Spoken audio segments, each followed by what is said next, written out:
Et enfin, les produits d'inspiration, c'est quelque chose aussi qu'on voit de plus en plus. Ce sont des produits qui permettent en fait de mettre en avant des produits stratégiques, des produits qui sont pas navigués par une grande partie des visiteurs, mais qui par contre ont un intérêt fort, et la marque a un intérêt fort à donner de la visibilité sur ces produits. C'est peut-être des choses un petit peu plus fines à mettre en place, parce qu'il faut trouver un produit qui intéresse une certaine cible, avec un certain style qui est en correspondance avec cette cible, parfois c'est des logiques de lifestyle, parfois c'est des logiques de couleur par exemple, de style comme j'évoquais, qui peuvent être repoussées donc sous forme de produits d'inspiration.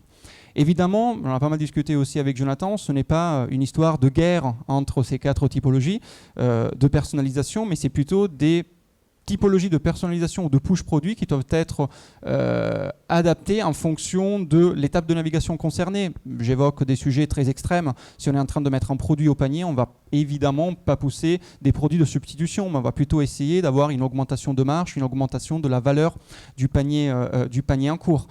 Stratégie de marchand, c'est quelque chose, on l'a évoqué tout à l'heure, il y a quand même pas mal de règles métiers qui sont injectées. La stratégie du marchand, peut-être à certains moments, on va avoir un focus sur de la rentabilité, sur des coulements de stock en particulier, ou alors tout simplement honorer certains accords fournisseurs ou objectifs commerciaux, par exemple, qu'on aura définis. Et enfin, la richesse du catalogue a aussi un rôle très important, comme on l'avait évoqué tout à l'heure, par rapport aux mêmes produits ou aux produits d'inspiration. C'est des choses qu'on voit beaucoup. Je me tourne peut-être vers vous. Je reviens sur ces 4 grandes typologies de merchandising. Aujourd'hui, comment est-ce que vous abordez ce choix de merchandising? Est-ce qu'il y a des familles ou des logiques que vous appliquez plus que d'autres? De quelle manière? Alors on utilise effectivement les 4. Alors souvent on laisse également les algorithmes de Target to Sell proposer celui qui sera le plus pertinent.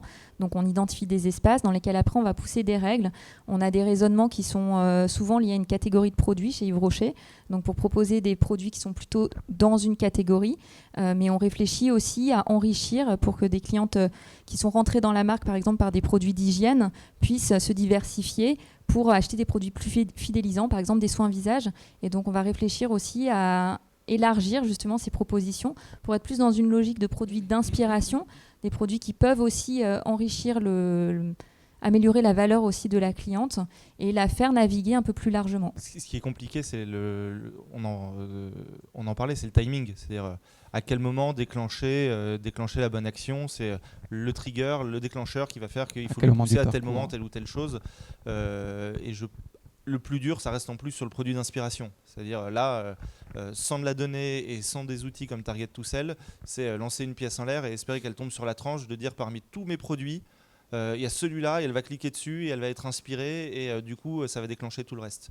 Donc c'est compliqué. Le plus compliqué, c'est le timing, et c'est également de trouver les bons produits. Alors un exemple, il n'y a pas longtemps chez Etam, sur les produits d'inspiration, ça a été les chaussures. Voilà, donc Etam n'est absolument pas un vendeur de chaussures.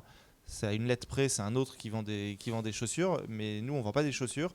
Et ça a été nos bests en prêt-à-porter pendant quasiment un mois.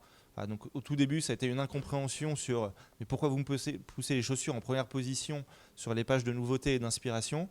Et puis, quand on voit que le chiffre monte, là, dans les magasins, les chaussures qui étaient planquées sous les robes tout en bas des portants, on les ressort, on les remonte.